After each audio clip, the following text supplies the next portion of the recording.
സമുദായ നേതാക്കന്മാർ വിളിക്കുമ്പോൾ എല്ലാവരും പോകാറുണ്ട്.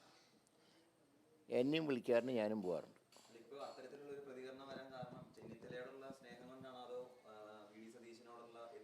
ഞാൻ പറയട്ടെ, NSSൻ്റെ എല്ലാ വർഷവും പരിപാടികളിൽ മുഖ്യാതിഥിമാരായി പല കോൺഗ്രസ്സുകാരെയും ക്ഷണിച്ചിട്ടുണ്ട്.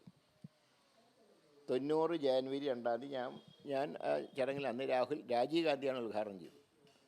അന്ന് ആ ചടങ്ങിൽ പങ്കെടുക്കാൻ, സംസാരിക്കാൻ എന്നെ ക്ഷണിച്ചിരുന്നു. പിന്നീട് അതിനു മുമ്പ് തന്നെ ശ്രീ കെ കരുണാകരൻ, AK ആൻ്റണി, ഉമ്മൻചാണ്ടി, ശശി തരൂർ, അപ്പോൾ അധികവും NSSൻ്റെ പരിപാടിയിൽ മന്നൻ ജയന്തിക്ക് മുഖ്യാതിഥികളായി വന്നിട്ടുള്ള കോൺഗ്രസ്സുകാരായിരുന്നു. ആകെ ശ്രീധരൻപിള്ള മാത്രമാണ് ഒരു BJP കാരൻ ക്ഷണിച്ച. കാരണം അന്ന് ലീഗൽ അഡ്വൈസറായിട്ട് ശ്രീധരൻപിള്ള ഉണ്ടായിരുന്നുകൊണ്ട് മാത്രമാണ് അദ്ദേഹത്തിനെ വിളിച്ചത്. BJP സാധാരണ അവിടെ പോകാറുണ്ട്, സ്റ്റേജിൽ കയറ്റാറില്ല. CPM എൻ്റെ ഓർമ്മ ശരിയാണെങ്കിൽ സുരേഷ് കുറുപ്പ് ഒരിക്കൽ പോയി പങ്കെടുത്തിട്ടുണ്ട്. ഇപ്പോൾ മഹാഭൂരിപക്ഷം കോൺഗ്രസ്സുകാരെയാണ് വിളിക്കാറ്. അപ്പോൾ ഇത്തവണ രമേശ് ചെന്നിത്തല വിളിച്ചു, അത്രയേ ഉള്ളൂ. അതിൽ കൂടുതൽ പ്രാധാന്യം കൊടുക്കേണ്ട കാര്യമില്ല. NSS ഒന്നും പറഞ്ഞിട്ടില്ലല്ലോ, VD സതീശനെതിരായിട്ടൊന്നും പറഞ്ഞിട്ടില്ലല്ലോ.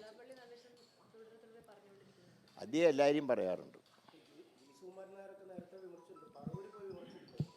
വിമർശിക്കാൻ എല്ലാവർക്കും സ്വാതന്ത്ര്യമുണ്ട്. പക്ഷേ വിമർശനങ്ങൾ വ്യക്തിപരമാവാൻ പാടില്ല എന്നുള്ള നിലപാട് മാത്രമേ ഞങ്ങൾ സ്വീകരിച്ചിട്ടുള്ളൂ. അല്ല, അതിപ്പോൾ അവരാണല്ലോ ക്ഷണിക്കേണ്ട കാര്യം തീരുമാനിക്കേണ്ടത്. അവരാണ് ക്ഷണിക്കേണ്ടത്. അങ്ങനെ രമേശിനെ ക്ഷണിച്ചു എന്ന് വിചാരിച്ചിട്ട് ഭാവിയിൽ മറ്റുള്ളവരെ ക്ഷണിക്കില്ല എന്നതിൻ്റെ അർത്ഥമില്ലല്ലോ. ഒരിക്കൽ ക്ഷണിച്ചാലും പിന്നെ അവരടുത്ത തവണ മുഖ്യാതിഥിയായിട്ട് ക്ഷണിക്കാറില്ല. അപ്പോൾ അതിൽ അത്ര വലിയ അത്ഭുതമൊന്നുമില്ല. അതിന് ചർച്ചയാക്കേണ്ട കാര്യമില്ല.